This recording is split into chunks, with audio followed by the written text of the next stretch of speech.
साथियों नमस्कार and welcome to Samadhan the solution. I am doctor Ashok Vijay और आज मैं फिर से यूपी पुलिस भर्ती 2024 की री एग्ज़ाम के जीके जीएस का जो पार्ट है उसकी एक महत्वपूर्ण सेगमेंट जो है भारतीय राष्ट्रीय आंदोलन, और इस भारतीय राष्ट्रीय आंदोलन में सविनय अवज्ञा आंदोलन की बात करूँगा। सविनय अवज्ञा आंदोलन से पूर्व और उसके आसपास की जो घटनाएं थे, जो आंदोलन थे, जो राजनीतिक हलचलें थी, उनकी बात होगी और ये सारे परीक्षा की दृष्टि से महत्वपूर्ण होंगे। स्वराज पार्टी की बात की जाएगी, जो असहयोग आंदोलन के बाद तत्काल बाद बनी थी।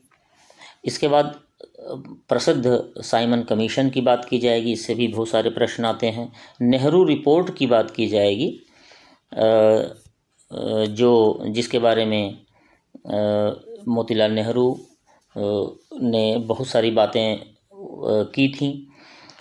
कथन एक बार फिर से महत्वपूर्ण होंगे, क्योंकि ये कथन जो हैं इनसे बहुत सारे प्रश्न भी आते हैं और ये कथन किसी व्यक्ति विशेष या राजनीतिक परिस्थिति के लिए किसी विशेष व्यक्ति के द्वारा कहे गए हैं। लाला लाजपत राय के ऊपर जो लाठीचार्ज हुआ साइमन कमीशन का विरोध करते हुए, उसकी बात की जाएगी। पूर्ण स्वराज की मांग की गई पहली बार कब, किसके द्वारा और किस कांग्रेस अधिवेशन में, उसकी बात की जाएगी। दांडी मार्च जो कि बहुत ही प्रसिद्ध रहा और जिसके बाद सविनय अवज्ञा आंदोलन प्रारंभ हुआ, उसकी बात की जाएगी। नमक सत्याग्रह यानी दांडी मार्च जहाँ समाप्त हुआ, वहाँ से नमक सत्याग्रह प्रारंभ होता है, उसकी बात की जाएगी। उसके बारे में बताया जाएगा।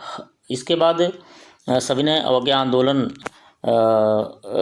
असफल रहा और उसके पश्चात गांधी जी ने हरिजन के उत्थान के बारे में जो बात की, जो कार्य करना प्रारंभ किए, राजनीति से थोड़ी दूरी बना ली, उस विषय में प्रश्नोत्तर देखे जाएंगे। और उसी समय, इसी आंदोलन के समय, सविनय अवज्ञा आंदोलन के समय ही लाल कुर्ती आंदोलन खुदाई खिदमतगार नामक संगठन ने चलाया था, उसकी बात की जाएगी। इस तरह से आप देख रहे हैं कि कितने ही महत्वपूर्ण प्रश्न और उत्तर आपको देखने को मिलने वाले हैं। सो वीडियो जो है बहुत ही महत्वपूर्ण हो रही है और इसको बहुत ध्यान से पूरी वीडियो पूरी गंभीरता से देखिए। इसमें से किसी भी परीक्षा में प्रश्न बनते हैं और यूपी पुलिस की परीक्षा में तो निश्चय ही प्रश्न बन सकते हैं, इसलिए बहुत ध्यान से इसको देखिए। आइए प्रारंभ करते हैं। पहला प्रश्न है, स्वराज पार्टी का गठन किस आंदोलन की असफलता के बाद हुआ?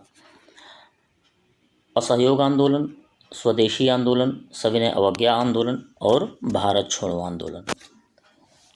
तो स्वराज पार्टी का गठन जो है असहयोग आंदोलन असफल हुआ, उसके तत्काल बाद हुआ था। सो option number A is the right answer. असहयोग आंदोलन के बाद हुआ और इसका जो स्वराज पार्टी था उसका पूरा नाम था कांग्रेस खिलाफत स्वराज पार्टी। से आपको अंदाज़ा लगेगा कि कांग्रेस के खिलाफ में ये बना था। इसकी स्थापना जनवरी 1923 में हुई। 1922 में असहयोग आंदोलन समाप्त हुआ था। इसके संस्थापक कौन थे? CR दास इसके अध्यक्ष थे और मोतीलाल नेहरू महासचिव। इन्हीं दोनों ने मिलकर इस पार्टी को बनाया था, स्वराज पार्टी को। मुख्य उद्देश्य इसका क्या था? चुनाव के इस माध्यम से विधानमंडलों में प्रवेश और काम में बाधा डालकर भारत शासन अधिनियम 1919 का विरोध करना, यह मुख्य उद्देश्य था। दरअसल हुआ क्या था कि कांग्रेस के गया अधिवेशन में यह योजना बहुमत से अस्वीकार कर दी गई थी। इन दोनों महानुभावों यानी CR दास, चित्तरंजन दास और मोतीलाल नेहरू के द्वारा यह लाया गया कि हम बाहर से तो विरोध नहीं कर पा रहे हैं, इसलिए अब हमें विधानमंडलों में चुन के जाना चाहिए और अंदर से इनका विरोध करना चाहिए। लेकिन यह क्या हुआ? अस्वीकार कर दी गई। CR दास द्वारा कांग्रेस की अध्यक्षता से इस्तीफा दे दिया गया, क्योंकि उस समय वो अध्यक्ष थे जब उनकी बात अस्वीकार कर दी गई, और मोतीलाल नेहरू और अन्य के साथ मिलकर स्वराज पार्टी का गठन किया। बिहार की बात की जाए तो इसमें स्वराज दल के नेता श्री कृष्ण सिंह थे। तो आप देख रहे हैं कि प्रश्न एक था, लेकिन उत्तर आप देख रहे हैं कि एक एक लाइन में दो दो तीन प्रश्न के उत्तर इसमें दिए गए हैं। इसलिए इनको बहुत ही ध्यान से देखिएगा। ये सारे प्रश्नों के उत्तर हैं, ये जो पॉइंट्स हैं किसी न किसी परीक्षा में प्रश्न आए हुए हैं और इनके इस परीक्षा में आने की पूरी संभावना है, इसलिए बहुत ध्यान से इसको देखिए। प्रश्न नंबर 2, सेंट्रल लेजिस्लेटिव असेंबली का प्रथम भारतीय अध्यक्ष कौन था? पुरुषोत्तम दास टंडन, वल्लभ भाई पटेल, विट्ठल भाई पटेल और CR Das. So option number C is the right answer. Vitthal Bhai Patel जो थे वो सेंट्रल लेजिस्लेटिव असेंबली के प्रथम भारतीय अध्यक्ष थे। 1923 में जो चुनाव हुए उसमें स्वराज पार्टी को 101 में से 42 सीटें मिली। कितनी बड़ी बात थी कि इन दोनों ने महानुभावों ने जो मिलकर स्वराज पार्टी बनाई थी, मोतीलाल नेहरू और CR दास ने, तो 101 में से उसको 42 सीटें मिली, जबकि नई पार्टी थी। मध्य प्रांत में स्पष्ट बहुमत मिला, यानी मध्य प्रदेश में। बंगाल में सबसे बड़ा दल हुआ और संयुक्त प्रांत यानी उत्तर प्रदेश में क्या हुआ, और मुंबई में भी अच्छी स्थिति रही। तो इस तरह से एक अपना सशक्त जो है दावेदारी प्रस्तुत कर दी थी इस पार्टी ने। 1925 में स्वराज पार्टी के सह संस्थापक विट्ठल भाई पटेल का स्पीकर चुना जाना स्वराज पार्टी के लिए बहुत बड़ी उपलब्धि रही, क्योंकि नई पार्टी थी और उन्होंने 1925 में ही अपनी पार्टी का स्पीकर चुनवा लिया। तो कितनी बड़ी बात थी। नेक्स्ट, देश बंधु किसे कहा जाता है? एंड्रयूज, एओ ह्यूम, महात्मा गांधी, चित्तरंजन दास। देखिए, एंड्रयूज को दीन बंधु कहा जाता है। एंड्रयूज की बात की जाए तो याद रखिएगा ये आता है दीन बंधु एंड्रयूज। लेकिन जब देश बंधु की बात आए तो चित्तरंजन दास सही उत्तर है। सो देश बंधु Chittaranjan Das, option number D सही उत्तर है। देश बंधु अर्थात देश के भाई या मित्र, द फ्रेंड ऑफ नेशन। प्रसिद्ध इनका कथन था चित्तरंजन दास का कि स्वराज आम आदमी के लिए होना चाहिए, केवल वर्गों के लिए नहीं, यानी विशेष वर्ग के लिए ही नहीं। वकील के रूप में इनकी विशेष उपलब्धि कही जाती है कि अलीपुर बमकांड जो केस था उसमें पूरी से एड़ी चोटी का जोड़ लगाकर, पूरी शक्ति लगाकर इन्होंने अरविंद घोष और उनके भाई का बचाव किया था। तो यह बहुत बड़ी कामयाबी इतिहास में इनकी दर्ज है। नेक्स्ट, चौथा प्रश्न है, स्वराज पार्टी से संबंधित कौन नहीं था? विट्ठल भाई पटेल तो थे, क्योंकि यही स्पीकर चुने गए थे। सिराज गोपालाचारी, श्रीनिवास अयंगर और देखिए श्रीनिवास अयंगर और NC केलकर भी थे। Siraj Gopalachari is the right answer, क्योंकि ये गांधीवादी थे और ये इस पार्टी में नहीं आए थे। राजगोपालाचारी और राजेंद्र प्रसाद परिवर्तन विरोधी थे, यानी परिवर्तन नहीं करना चाहते थे, कांग्रेस में ही रहना चाहते थे, और इसलिए इन्हीं के नेतृत्व में परिवर्तन समर्थक कौन थे जो परिवर्तन चाहते थे, जो नई पार्टी चाहते थे? CR दास और मोतीलाल नेहरू। इनको गया अधिवेशन में हार का सामना करना पड़ा था और स्वराज दल का गठन हुआ था। सो राजगोपालाचारी इस स्वराज दल में नहीं थे। Next, independence party. देखिए कितनी पार्टियां बनी। इंडिपेंडेंट पार्टी बनाने का निर्णय किसने लिया था? मोतीलाल नेहरू, मदन मोहन मालवीय और राजेंद्र प्रसाद, मोहम्मद अली जिन्ना, अब्दुल कलाम आज़ाद, लाला हरदयाल।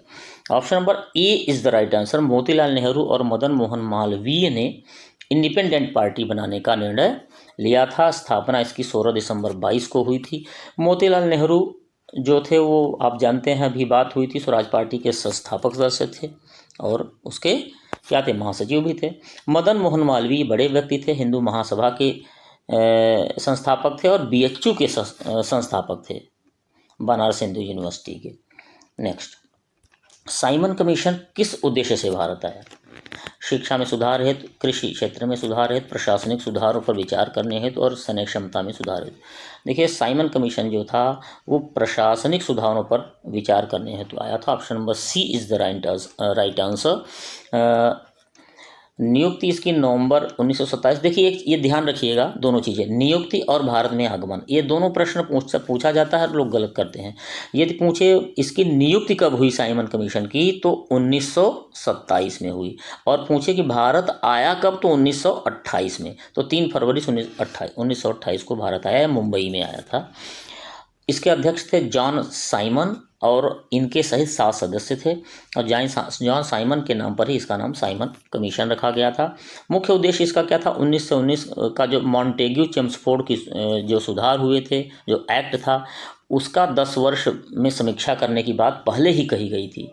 यह प्रशासनिक सुधार का यह एक्ट कहाँ तक सफल रहा और इसमें क्या प्रगति की संभावना है, इसमें क्या सुधार किया जा सकता है, इस सब चीज़ों को देखने के लिए इसकी नियुक्ति की गई थी साइमन कमीशन की। हालांकि 10 वर्ष जब 1919 में बना था तो 1929 में 10 वर्ष होता था और यहाँ इनको 27 में कर दिए, 28 में ये भारत आ गया। इस तरह से 2 वर्ष पहले ही इसका गठन हो गया था। नेक्स्ट 7वां प्रश्न है, भारतीयों ने साइमन कमीशन का बहिष्कार क्यों किया? क्या ऐसी चीज़ें थी? जनरल डायर इसके अध्यक्ष थे, इसका कोई सदस्य भारतीय नहीं था। क्या भारत विभाजन हेतु बनाया गया था? इसमें लेबर पार्टी का कोई प्रतिनिधि नहीं था। ये क्या गलत लिख गया है, भारत विभाजन हेतु बनाया गया था और इसमें लेबर पार्टी का कोई प्रतिनिधि नहीं था। देखिए, इसका कोई सदस्य भारतीय नहीं था और ये भारत के लिए बना था, इसलिए इसका विरोध हुआ। ऑप्शन नंबर बी सही है। कोई सदस्य इसका भारतीय नहीं था, इसलिए इसे क्या कहा गया? श्वेत कमीशन, यानी सफ़ेद लोगों का आयोग कहा गया और इसके 7 सदस्य अंग्रेज थे। क्लीमेंट एटली, सी एटली इसके सदस्य थे, वो लेबर पार्टी के थे और साइमन जो थे वो लिबरल पार्टी थे, जो इसके पार्टी के थे, जो इसके अध्यक्ष थे। ये क्लीमेंट एटली वही है जो भारत की स्वतंत्रता के समय इंग्लैंड का क्या था? प्राइम मिनिस्टर था। मुंबई में पूर्ण हड़ताल रखी गई जब यह आया तो कमीशन, और कमीशन जहाँ जहाँ गया, जिस जिस शहर में गया वहाँ वहाँ हड़ताल की गई। साइमन कमीशन वापस जाओ, ये नारा लगातार गूंजता रहा जब तक वो यहाँ रहा। 8वां प्रश्न है, लाला लाजपत राय किसके विरोध में लाठीचार्ज में घायल हुए थे? साइमन कमीशन जानते हैं, प्रश्न का सही उत्तर ऑप्शन नंबर ए ही है, आप जानते हैं, ये आसान प्रश्न है। साइमन कमीशन का विरोध करते हुए लाठीचार्ज में वो घायल हुए थे और ये लाहौर में लाला जी के नेतृत्व में साइमन कमीशन का विरोध हो रहा था। पुलिस द्वारा बर्बरतापूर्वक पिटाई हुई, लाला जी घायल हुए और अंत में उनकी मृत्यु भी हो गई। मृत्यु के पूर्व बहुत प्रसिद्ध कथन उनका है, अक्सर बड़ा लोकप्रिय ये कथन हुआ था। उन्होंने कहा था कि मेरे ऊपर किया गया लाठियों का एक एक प्रहार ब्रिटिश सरकार के ताबूत की आखिरी कील साबित होगा। बहुत प्रसिद्ध कथन था ये। और लाला जी को क्या कहते थे? पंजाब केसरी कहा जाता था, यानी पंजाब का शेर। नेक्स्ट, नेहरू रिपोर्ट किसके द्वारा तैयार की गई? देखिए, उस समय जो राजनीतिक गतिविधियां थी कितनी तेज़ी से आगे बढ़ रही थी। नेहरू रिपोर्ट थी और कांग्रेस के आंदोलन चल ही रहे थे। इसी बीच स्वराज पार्टी का गठन होता है, इंडिपेंडेंट पार्टी का गठन होता है। इस तरह से लगातार गतिविधियां चल रही थी। तो नेहरू रिपोर्ट किसके द्वारा तैयार की गई थी? जवाहरलाल नेहरू, RK नेहरू, मोतीलाल नेहरू और BL नेहरू। तो नेहरू रिपोर्ट जो है वो मोतीलाल नेहरू के द्वारा तैयार की गई थी। सी सही उत्तर है। ये 1928 में मोतीलाल नेहरू द्वारा तैयार की गई थी। संविधान के लिए ठोस प्रस्ताव बनाने में भारत के लोग असमर्थ हैं, ये लॉर्ड बिरकेन हेड ने कहा। वो तत्कालीन राज्य सचिव था और ये लॉर्ड बिरकेन हेड का ये मानना था कि भारत के लोग इतने पढ़े लिखे नहीं हैं कि वो उनके अपने लिए अच्छा संविधान बना पाएंगे और इसीलिए इसने साइमन कमीशन में किसी भी भारतीय को नहीं रखा। ये इसी की ही नीति थी, इसके द्वारा ये सुझाया गया था। ये प्रश्न आया तो जरूर इसका उत्तर करिएगा। लॉर्ड बिरकेन हेड ने ही ये सुझाया था कि साइमन कमीशन में कोई भारतीय न रहे। तो ये एक चुनौती दे दिया कि भारत के लोग ये असमर्थ हैं बनाने में, तो एक चैलेंज हो गया भारतीयों के लिए। इस चुनौती का स्वीकार किया गया और इसके प्रत्युत्तर में क्या गया, एक सर्वदलीय सम्मेलन हुआ, उसमें सारे पार्टियों के लोग आए। उसके अध्यक्ष थे डॉक्टर MA अंसारी। इस सर्वदलीय सम्मेलन ने मोतीलाल नेहरू को अध्यक्ष बनाया और एक समिति गठित थी और उस समिति ने एक रिपोर्ट तैयार की जिसे नेहरू रिपोर्ट कहा जाता है। समिति ने जो नेहरू रिपोर्ट तैयार की, नेहरू जी मोतीलाल ने, उसमें क्या था, भारत के एक डोमिनियन संविधान, उसमें पूर्ण स्वतंत्रता की बात नहीं कही गई। कहा गया कि एक डोमिनियन स्टेटस इसको प्रदान किया जाए, उसका प्रारूप तैयार किया गया। अध्यक्ष व लेखक जो है मोतीलाल नेहरू थे इस रिपोर्ट के और सचिव कौन थे? जवाहरलाल नेहरू। यह 9 सदस्यीय समिति थी, इसमें 2 मुस्लिम भी थे। Next, independence for India league, एक और लीग आ गई, इसके विरोध, किसके विरोध में स्थापित की गई थी? ये Simon commission, Nehru report, home rule league और मॉन्टेग्यू चेम्सफोर्ड। अब देखिए, नेहरू रिपोर्ट आई और उसके भी विरोध में कौन आया? Independence for India league. So ये नेहरू रिपोर्ट के विरोध में तैयार की गई थी, बनाई गई थी independence for India league. B सही उत्तर है। नेहरू रिपोर्ट पर आपत्ति थी, क्या इन्होंने कहा था? डोमिनियन स्टेट, इसके स्थान पर पूर्ण स्वराज। पूर्ण स्वराज की जगह उसने डोमिनियन स्टेट की बात की। तो नए जो युवा राष्ट्रवादी थे जवाहरलाल नेहरू और सुभाष चंद्र बोस, इन्होंने क्या की? इंडिपेंडेंस फॉर इंडिया लीग बनाई। उन्होंने क्या कहा कि पूर्ण स्वराज की बात कीजिए, डोमिनियन स्टेट की बात नहीं होगी। कांग्रेस में एक दबाव समूह की तरह इन्होंने कार्य किया।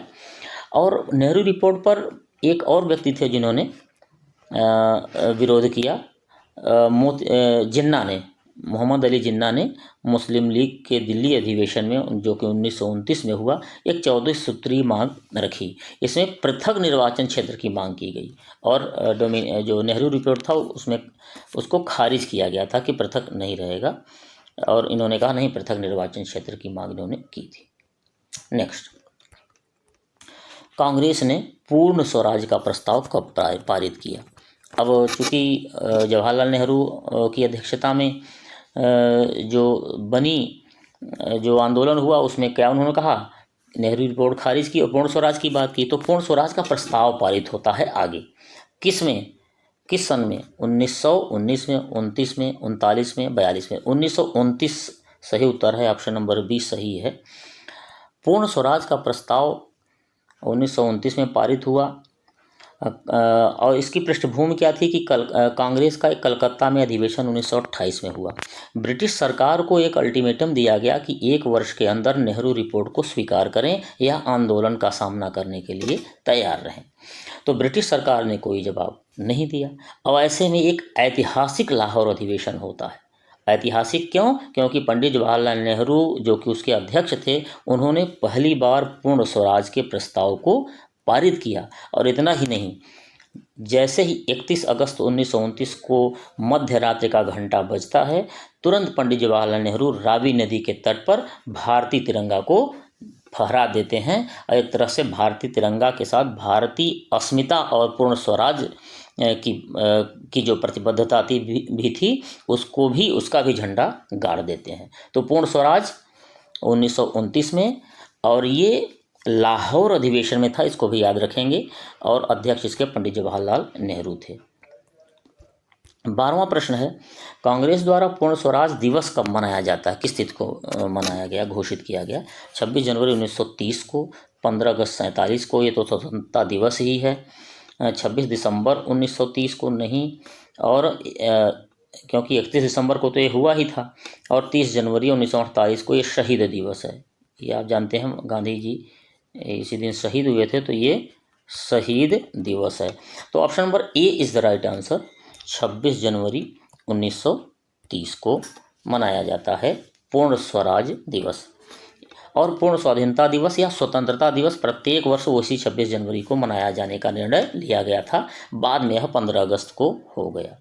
नेक्स्ट, 13वां प्रश्न है, देखिए, यदि ठीक चल रहा हो, सही दिशा में जा रहा हो, यह जो ज्ञान, जो बातें हो रही हैं, और तो बिल्कुल लाइक न की हो तो जरूर लाइक कर दीजिए। लाहौर अधिवेशन में पारित संकल्पों में कौन शामिल नहीं था? पूर्ण स्वराज लक्ष्य, सविनय अवज्ञा आंदोलन की तैयारी, अस्पृश्यता उन्मूलन, विदेश नीति। देखिए, इसमें पूर्ण स्वराज लक्ष्य तो पारित हुआ ही था।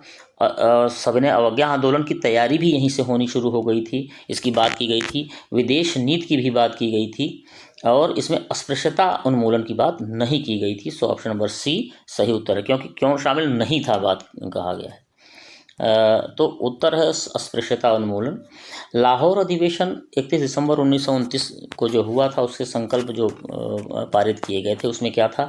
नेहरू रिपोर्ट की जो डोमिनियन राज की नीति की दर्जे की योजना थे, उसको निरस्त किया जाता है, यानी पूर्ण स्वराज की बात की जाएगी। स्वराज शब्द का अर्थ है पूर्ण स्वतंत्रता। गोलमेज सम्मेलन से कोई लाभ नहीं है, यह विदेश नीति को दर्शाता है, यानी गोलमेज सम्मेलन की बात की गई थी। सविनय अवज्ञा आंदोलन उचित समय पर कांग्रेस प्रारंभ करेगी, बढ़ेगी, इसकी भी बात उसी समय कर ली गई थी। इसमें अस्पृश्यता की कोई चर्चा नहीं की गई थी। नेक्स्ट 14वां प्रश्न है, दांडी यात्रा के साथ कौन सा आंदोलन प्रारंभ हुआ? असहयोग आंदोलन, सविनय अवज्ञा, भारत छोड़ो, होम रूल लीग। दांडी यात्रा जहां पर खत्म होती है वहीं से सविनय अवज्ञा आंदोलन शुरू होता है। Option number B is the right answer. सविनय अवज्ञा आंदोलन यानी सिविल डिसओबीडियंस मूवमेंट, ये लाहौर अधिवेशन 1929 में जो हुआ था उसकी कार्यकारिणी उसने कांग्रेस कार्यकारिणी को सविनय अवज्ञा आंदोलन प्रारंभ करने का अधिकार दे दिया था। बात हुई थी पहले। कांग्रेस कार्यकारिणी की एक बैठक होती है फरवरी 1930 में, उसमें गांधी जी को इसका नेतृत्व दिया जाता है। दांडी यात्रा प्रारंभ गांधी करते हैं 12 मार्च 1930 से साबरमती आश्रम से। याद रखिए, बहुत प्रश्न आया है बहुत बार ये। दांडी यात्रा का प्रारंभ 12 मार्च 1930 को साबरमती आश्रम से होता है और यात्रा पूर्ण कब होती है? 6 अप्रैल को 1930 को, यानी 24 दिन की यात्रा होती है। और दांडी में सांकेतिक रूप से नमक बनाया जाता है। गांधी जी द्वारा नमक कानून भंग कर दिया जाता है और सविनय अवज्ञा आंदोलन प्रारंभ कर दिया जाता है। इसको आप नमक सत्याग्रह भी कहेंगे, सविनय अवज्ञा आंदोलन या नमक सत्याग्रह, क्योंकि नमक बनाया गया था। राजगोपालाचारी जो कि गांधीवादी थे, तमिलनाडु में तिरुचेनगोड आश्रम से तिरुचिरापल्ली तक के वेदारण्यम तक इन्होंने नमक यात्रा की थी, यानी कई जगह नमक यात्राएं प्रारंभ हो गई थी। नेक्स्ट 15वां प्रश्न है, भारतीय इतिहास में 6 अप्रैल 1930 की तिथि क्यों प्रसिद्ध है? गांधी द्वारा दांडी मार्च, जलियांवाला बाग हत्याकांड, प्रथम गोलमेज सम्मेलन, गांधी इरविन समझौता। 6 अप्रैल 1930 को कहाँ पहुंचे थे? दांडी, इसलिए गांधी द्वारा दांडी मार्च सही उत्तर है। दांडी यात्रा गांधी जी व 80 सहयोगियों के साथ प्रारंभ होती है। 390 किलोमीटर की यात्रा होती है। गुजरात के नवसारी जिले में, याद रखिएगा, 6 अप्रैल 1930 को दांडी में एक जगह है, ग्राम है, वहाँ यह पहुँचते हैं और नमक कानून को भंग करते हैं अपने से नमक बनाकर, और इसको सिविल नाफरमानी या सविनय अवज्ञा या क्या सिविल डिसओबीडियंस मूवमेंट कहा जाता है और वहीं से शुरू हो जाता है। सुभाष चंद्र बोस ने दांडी मार्च की तुलना नेपोलियन के एल्बा से पेरिस की ओर किए जाने वाले अभियान से की थी। सुभाष चंद्र बोस ने, ये भी प्रश्न आता है, याद रखिएगा। नेक्स्ट है, गांधी जी ने किस विदेशी पत्रकार को दांडी मार्च के समय साबरमती आश्रम में ठहराया था? Louis Fischer, Richard Gregg, Kirby Page और Webb Miller. Option number D is the right answer. Webb Miller वो था। वेब मिलर जो कि एक अमेरिकी पत्रकार था, दांडी मार्च में महात्मा गांधी के साथ रहा। धरसना साल्ट वर्क्स पर सत्याग्रह के विषय में इसने बहुत महत्वपूर्ण समाचार दिए थे और उसने लिखा था। धरसना में उस समय गांधी जी को भी गिरफ्तार किया जा चुका था और उस समय नेतृत्व सरोजिनी नायडू कर रही थी इस आंदोलन का, और उसमें अंग्रेजों ने बहुत बुरी तरह से कुचला था इस आंदोलन को, उसमें बहुत क्रूरता की थी। उसके बारे में इस अमेरिकी पत्रकार वेब मिलर ने लिखा था कि संवाददाता के रूप में मैंने पिछले 18 वर्ष में असंख्य नागरिक विद्रोह देखे हैं, दंगे, गली कूचों में मारकाट एवं विद्रोह देखे हैं, लेकिन धरसना जैसा भयानक दृश्य मैंने अपने जीवन में कभी नहीं देखा। धरसना में पुलिस की बीभत्स क्रूरता पर उन्होंने एक लेख लिखा था। तो ये एक अमेरिकी पत्रकार थे, वेब मिलर। नेक्स्ट 17वां प्रश्न है, नमक सत्याग्रह के समय गांधी जी के गिरफ्तार होने के बाद आंदोलन का नेतृत्व किसने किया था? जवाहरलाल नेहरू, अबुल कलाम आज़ाद, अब्बास तैयब जी और सरदार वल्लभ भाई पटेल। तो गांधी जी जब गिरफ्तार किए गए नमक सत्याग्रह के समय, तो उस समय अब्बास तैयब जी ने आंदोलन का नेतृत्व किया था। ऑप्शन नंबर सी सही उत्तर है, अब्बास तैयब जी। गांधी जी द्वारा एक मुट्ठी नमक लेकर दांडी में कानून का उल्लंघन 6 अप्रैल 1930 को किया जाता है। शोलापुर में गांधी जी गिरफ्तार हो गए कब? 5 मई 1930 को, और कहाँ भेज दिए गए? प्रसिद्ध यरवदा जेल में। अब्बास तैयब जी नेता हो गए। अब बाद में तैयब जी भी गिरफ्तार हुए, तो सरोजिनी नायडू ने 21 मई को धरसना में नमक गोदाम पर धावा बोल दिया गया था, उसका नेतृत्व किया था। और वेब मिलर जो अमेरिकी पत्रकार की जो बात हुई थी उसने इसका विवरण भी दिया है।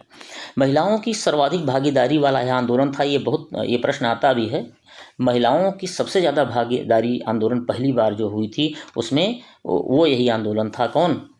सविनय अवज्ञा आंदोलन। और इसमें राजकुमारी अमृत कौर, कमला देवी चट्टोपाध्याय और सरोजिनी नायडू की तो बात हुई। इस तरह से ये महिलाएं सक्रिय रहीं।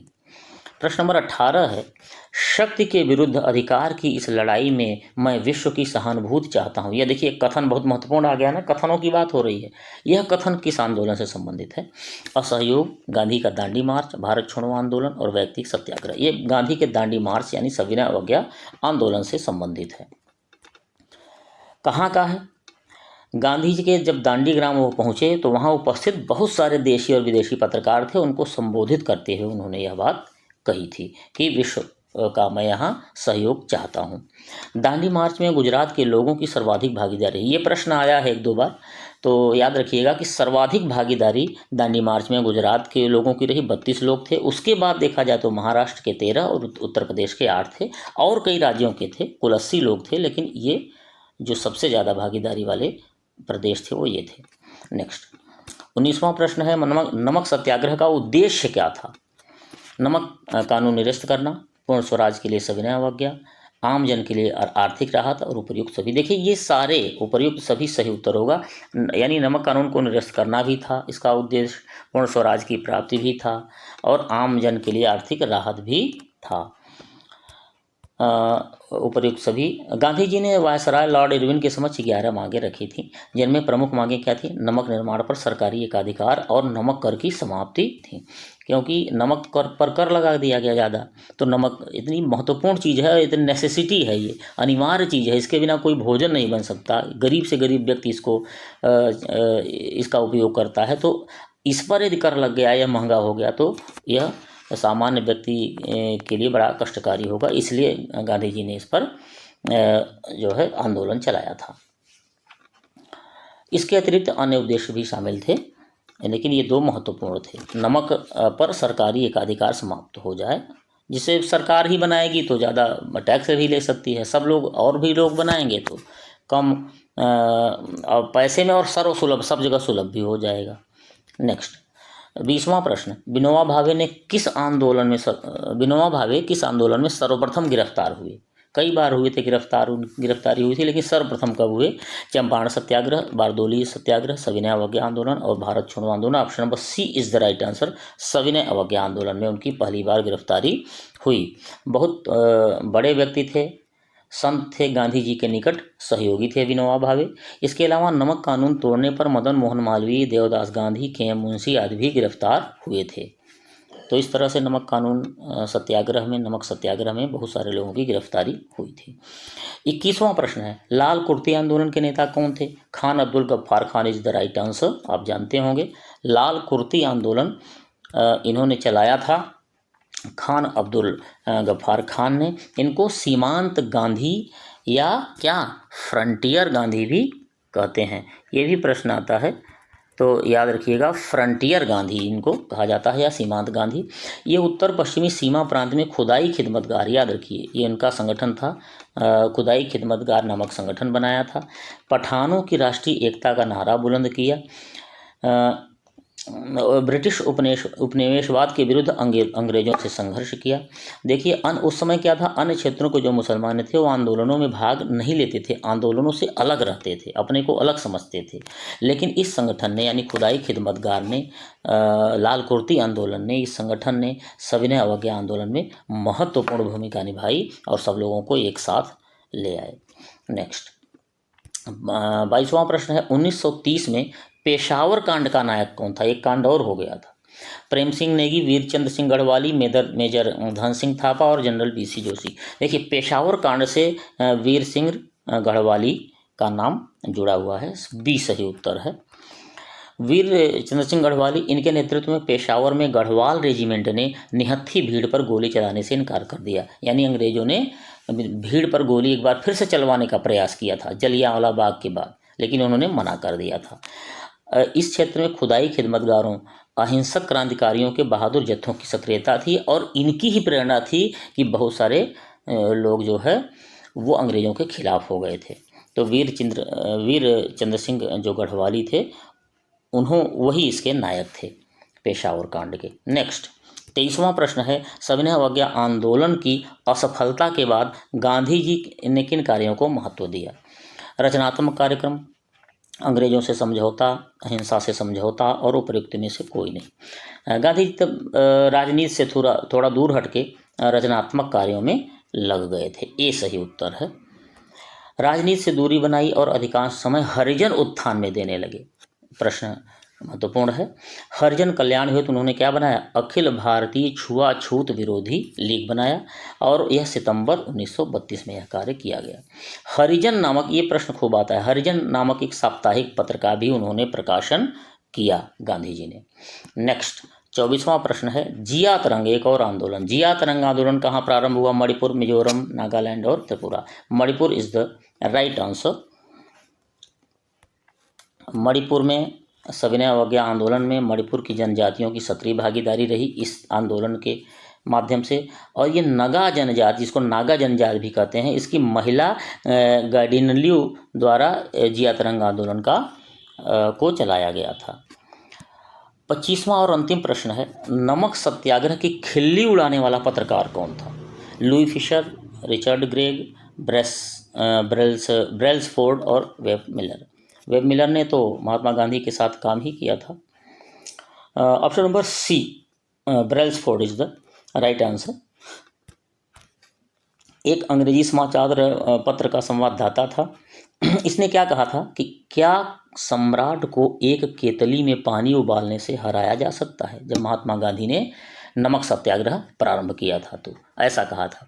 इसके प्रत्युत्तर में, इसके जवाब में, प्रतिक्रिया में एक स्टेट्समैन न्यूज़पेपर ने क्या लिखा था कि गांधी महोदय समुद्र के जल को तब तक उबाल सकते हैं जब तक कि डोमिनियन स्टेटस नहीं मिल जाता। तो इस तरह से बातें वाक युद्ध चलता रहता था उस समय और खिल्ली उड़ाने वालों की भी कमी नहीं थी, लेकिन गांधी जी अलग ही मिट्टी के बने हुए थे। तो आप देखें कि यह 25 प्रश्न थे, लेकिन आप ये समझें कि यदि यह आप 25 प्रश्न कायदे से देख लेते हैं तो पूरा का पूरा सविनय अवज्ञा आंदोलन, पूरा का पूरा जो है नेहरू रिपोर्ट है, इससे संबंधित जितना भी स्वदेशी क्या कहते हैं सविनय अवज्ञा आंदोलन से संबंधित और उसके पहले की जो गतिविधियाँ थी सारे आपकी क्लियर हो जाएंगी। तो 25 प्रश्नों को आप मान लीजिए कि यदि आपने पढ़ा है तो आप 100 से 150 प्रश्नों के उत्तर आप जान पाए हैं, क्योंकि आपने देखा होगा कि ये पॉइंट्स में जो है सारे प्रश्नों के उत्तर दिए गए हैं। तो यदि ठीक लगा हो तो समाधान द सॉल्यूशन को आप सब्सक्राइब कर लीजिए, लाइक और शेयर भी जरूर कर दीजिए। बहुत बहुत धन्यवाद। जय हिंद, वंदे मातरम।